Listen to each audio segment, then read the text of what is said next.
মায়ের হাতে লেগেছে তাই দিদা একটু তেল দিয়ে দিচ্ছে মাকে। মায়ের হাতটা ভাঙা আছে তো তাই একটু লেগেছে। কি করে হয়তো শোয়াটা খারাপভাবে শুয়েছিল, হয়তো বুঝতে পারেনি, মাথা হয়তো চাপ পড়েছিল হাতে কোনো। Radhe Radhe, welcome back to our channel. বন্ধুরা গুড মর্নিং, তোমরা সব কেমন আছো? আমরা ভালো আছি। বড়রা প্রণাম নেবেন, ছোটরা ভালোবাসা নেবেন। ব্লগটা আমি স্টার্ট করছি সকাল 7টা থেকে। সকালে উঠে কি বলো তো, একটু কথা বলতে আজকে ইচ্ছা করছে না, কেন জানি না। মনে হচ্ছে শুধু বসে থাকি, ভালো লাগছে না, কোনো কাজে মন বসছে না, কেন জানি না। বসে থাকবো বলে তো বসে থাকা যাবে না। সকালেই যত কাজ আমাদের, শাশুড়ি মায়ের ভাত, অফিসের ভাত, সমস্ত কিছু মিলিয়ে সকালেই যত কাজ। ফুল গাছগুলো মা সেদিনকে লাগিয়েছিল, দেখছি কতটা বড় হয়েছে, একটুখানি বড় হয়েছে, গাছটা লেগে গেছে মনে হচ্ছে। বর্ষার বৃষ্টি পড়েছে তো, তা দেখো পাতার উপরে জল পড়লে কত ভালো লাগে দেখতে, খুব সুন্দর লাগে, পাতার কালারগুলো কত সুন্দর লাগছে। তাই দিদা হাতটা মায়ের তেল দিয়ে দিয়েছে, তবু ব্যথা করছে বলছে, তাই বসে আছে এখানে মা দিদা। রান্নার সমস্ত মশলাগুলো মাকে ঠিক করে দিচ্ছি। নিরামিষের দিনে আমি থালাতেই মশলাগুলো দিই, কেননা হলুদ রাখার কৌটোটা, মশলাদানি কৌটোটা আসে ঢুকে গেছে, সেই জন্যে ওই থালার মধ্যেই সব দিই। তিলটা খোসা ছাড়িয়ে দিলাম মাকে মিক্সারে, তাই মা খোসা বেগুনগুলো তুলে নেব, তার সবজিগুলো ওখানে উঠোনেই কেটে নেব আজকে।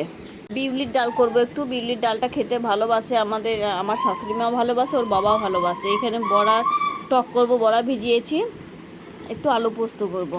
ওর বাবা অবশ্য খাবে না, জন্মাষ্টমী উপোস আছে, আমার শাশুড়ি মা ভালোবাসে তো দিয়ে পাঠাতে হবে, তাই আলু পোস্ত হবে, তাই দিয়ে পাঠাবো।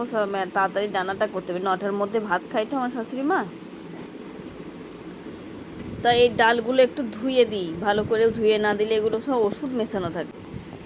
চালটা আর বিউলির ডালটা ভালো করে ধুয়ে দিই, চালের মধ্যে থেকে অনেক কিছু খারাপ মানে সাদা বেরোচ্ছে যতক্ষণ না, সেই জন্য আমি কলেই ফেলে ধুয়ে নিই ভালো করে। ডালটাও ধুয়ে নিয়েছি আগে। ডালের মধ্যে দেখবে বিউলি ডালের মধ্যে কিও যেন সাদা সাদা কি লেগে থাকে বেড়ে, এগুলো মানে ওষুধ মাখানো থাকে। ভালো করে না ধুলে পেটের অসুখ করবে তো, তাই ধুয়ে পরিষ্কার করে দিচ্ছি।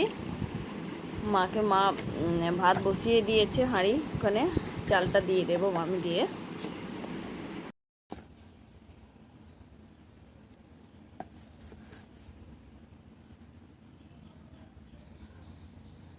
বড়া করবো বলে যে ডালটা ভিজিয়েছিলাম, সেটা ঝুড়ির মধ্যে দিয়ে ধুয়ে নিচ্ছি, কেননা ডালের ভিতরে তলে অনেক মাটি মাটি থাকে, আর কাঁকড়ও থাকে, ঝুড়ির ফাঁক দিয়ে কাঁকড়টা, ছোটো কাঁকড় হলে বেরিয়ে যাবে, তাই পরিষ্কার করে ধুয়ে তারপর বেটে দেব। এখানে রান্না হচ্ছে, মা রান্না করছে, আর আমি ওগুলো বেটে দিয়ে ঠিকঠাক করে দিই, তারপর মা ওগুলো রান্না করবে। তোমরা হয়তো ভাবছো যে রান্নার ঘরটা কেন ঠিক করো না। ঠিক করবো গো, দেখো এই গুঁড়িগুলো তুললেই তারপর ঠিক করবো। গুঁড়ি তোলার লোক পাচ্ছি না, ঢালাই দেবো তো। গুঁড়িটা না তুললে মানে ঢালাই দিলে ঢালাই ফাটিয়ে দেবে, তো সেই জন্য তুলবে, দেখি লোক ঠিক করি, তারপর এগুলো ঢালাই দিয়ে পরিষ্কার পরিচ্ছন্ন করবো পুজোর আগেই। ওর বাবা উপোস আছে, দোকান খোলেনি, গঙ্গা স্নান করতে যাবে, মেয়েকে পড়াচ্ছে একটু। তারপর নিয়ে নিয়েছি একটু চা বিস্কুটটা খেয়ে তারপর আমি ঘরদোরগুলো একটু পরিষ্কার করে স্নান করতে যাব।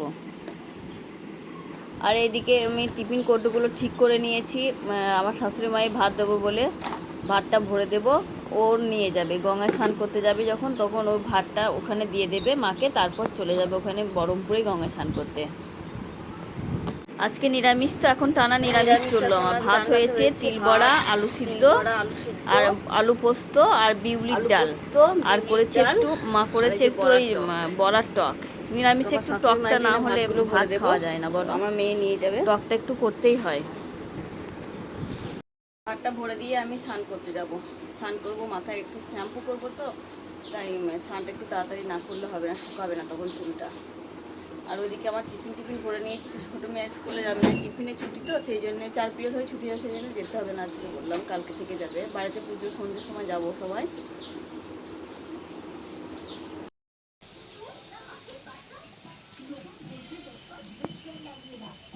মোটামোটা ওর বাবার প্যান্টগুলো কেচেছি, 2 দিনে 3 দিনে শুকাবে, এগুলো তো তাড়াতাড়ি শুকাবে না, ভারী জিনিস, তাই স্নান করে মাথায় চুলটা শুকিয়ে তারপর বাঁধবো, ঠিক খবরে ভাত খেয়ে নেব। তারপর সারাদিনের পরে 5টার পর আবার 6টার দিকে ভিডিও দিচ্ছি, বাড়ি ফেরার পথে, টোটোয় আছি।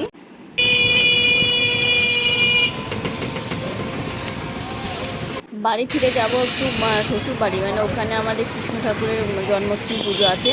তো টোটো থেকে নেমেই যে আমাদের গ্রামের রাস্তা, পুকুরে কত জল হয়েছে দেখছো। এখন এই বর্ষার দিনে তো আগে জল ছিল না, একদম তলে পড়েছিল, এখন অনেক জল হয়ে গেছে। এই জায়গাটা আমার খুব ভালো লাগে জানো তো, ভিডিও দিতে খুব সুন্দর লাগে এই জায়গাটা আমার।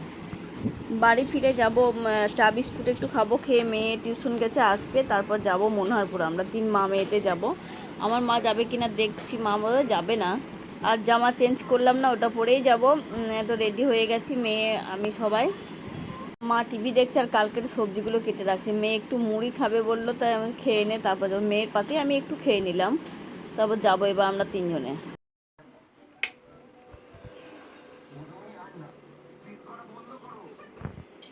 তো আমাদের পাশের বাড়ি টোটো আছে, ওই দাদাকে বললাম একটু নামিয়ে দিয়ে আসবে, তাই নামিয়ে দিয়ে যাচ্ছে। আমরা 3 মা মেয়েতে যাচ্ছি। ওর বাবা আগেই চলে গেছে, ওর বাবা পুজো দেবে তো, সারাদিন উপোস আছে, আগেই চলে গেছে, আমরা এখনই যাচ্ছি।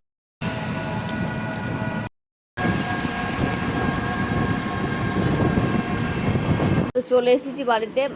এখন আমি যাব ঠাকুর বাড়ি থেকে প্রণাম করব, আমার মেয়ে আমি আর 3 জন আমরা। তারপর এসে আমার শাশুড়ি মায়ের কাছে একটু বসবো, পুজো আরতি হবে, দেখব, হরিনাম হবে, সব কিছু দেখব, দেখে তারপর প্রসাদ টোসাদ নিয়ে বাড়ি যাব।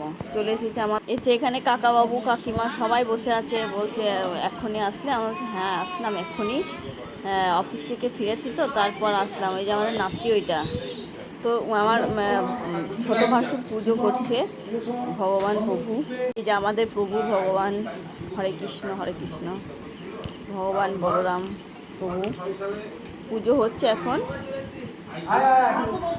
ওখানে ভোগ দিয়েছে, ওই যে আমার এই এরা সবাই উপস্থিত, আমাদের বাড়ির সবাই, এরা আমার এটা ভাসুর হয়।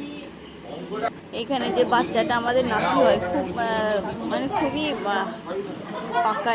আমার মেয়ে, এটা আমার ভাসুরের ভাসুর মেয়ে।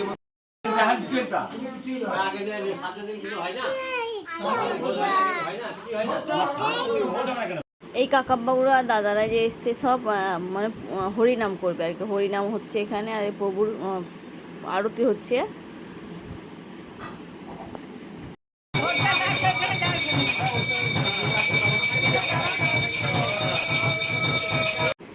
আরতি শেষের দিকে, প্রায় আরতি হয়ে গেলে, পুজো শেষ হয়ে গেলে তারপর প্রসাদ টোসাদ নিয়ে আমরা বাড়ি যাব।